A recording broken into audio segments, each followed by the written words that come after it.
The Chief Minister of Sikkim and Arunachal Pradesh, with Union Minister Kiran Rijiju, will attend the Dalai Lama's 90th birthday celebration in Dharamshala. The event will honor his life and teaching. Many dignitaries and followers will gather to show respect for his message of peace and compassion.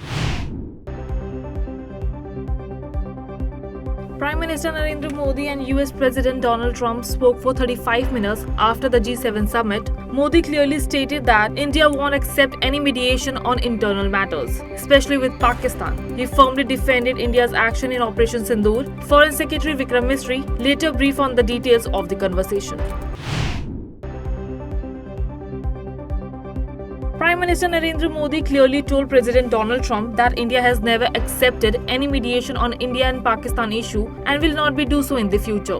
Foreign Secretary Misri confirmed no talks on trade deals or mediation took place. India-Pakistan military talks happened only through official channels and at the Pakistan request.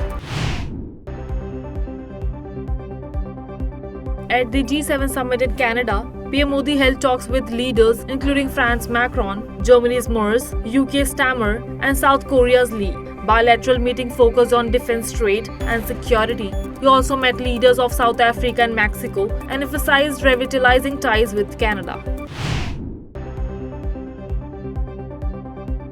PM Modi met Italian PM Giorgia Meloni at the G7 summit. After the meeting, Meloni called India a great friend on X. PM Modi echoed her words, saying India-Italy ties will grow stronger. Both leaders expressed hope that this friendship will bring benefits to the people of both nations. PM Narendra Modi met Canadian PM Mark Carney during the G7 summit. It marked Modi's first visit to Canada in a decade. They agreed to boost ties in trade, energy, space, and clean energy. Both leaders also discussed global issues, technology, security, democratic values, and new envoy appointments. Prime Minister Narendra Modi met Mexican President Claudia at G7 summit. He congratulated her on being Mexican's first woman president and thanked her for supporting India's against terrorism. They discussed trade, healthcare, semiconductors, and global issues. Both leaders agreed to boost cooperation in medicine, agriculture, and innovation, showing strong India-Mexican ties and plan for deeper cultural exchange. After completing his Canada visit, Prime Minister Narendra Modi has arrived in Croatia. He will meet Croatia Prime Minister Andrej Plenković and President Zoran Milanovic. Before leaving, he thanked the people and government of Canada for successfully hosting the G7 summit and expressed appreciation for their warm hospitality.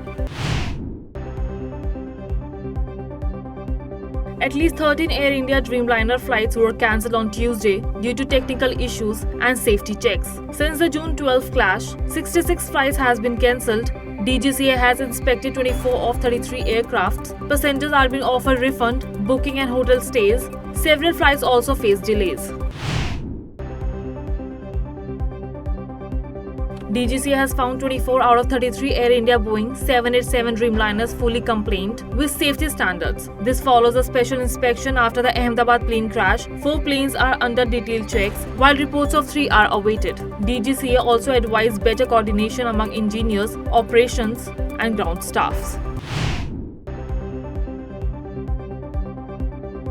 Indian Navy will conduct first anti-submarine shallow watercraft INS Arnala in Vishakhapatnam today. CDS General Anil Chauhan will attend the ceremony.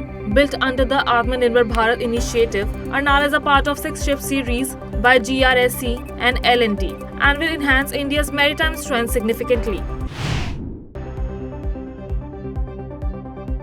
The Israel-Iran conflict continues for the 6th day. Both sides have intensified missiles and drone attacks. Israel struck Iran's Herzliya, while Iran launched hypersonic missile at Tel Aviv. Israeli strike damaged Iranian's nuclear site. Israel claims to have killed Iranian General Ali Shadami, and several set back Iran's nuclear program. Tensions between Iran and the US are rising. Iran is preparing missile and sea mines, while the US has 4,000 troops on alert. Iran warned for a global surprise. Trump demanded Iran's surrender, claiming to know the supreme leader's location and threatening strong actions if Iran retaliates or attacks. After leaving the G7 summit, US President Donald Trump warned Iranian citizens to leave Tehran. He claimed that US and Israel now control Iran's airspace. Trump demanded Iran's unconditional surrender and threatening Supreme Leader Khamenei, calling him an easy target. Though he said there is no plans to kill him. Amid the Iran-Israel conflict, India is actively reallocating its citizens from danger zones. Over 700 Indian students have been shifted from cities like Tehran, Urmia and Isfahan. Around 10,000 Indians, including 6,000 students, are in Iran. MEA is coordinating efforts, and Minister S. Shankar recently discussed supports with Armenia Foreign Minister.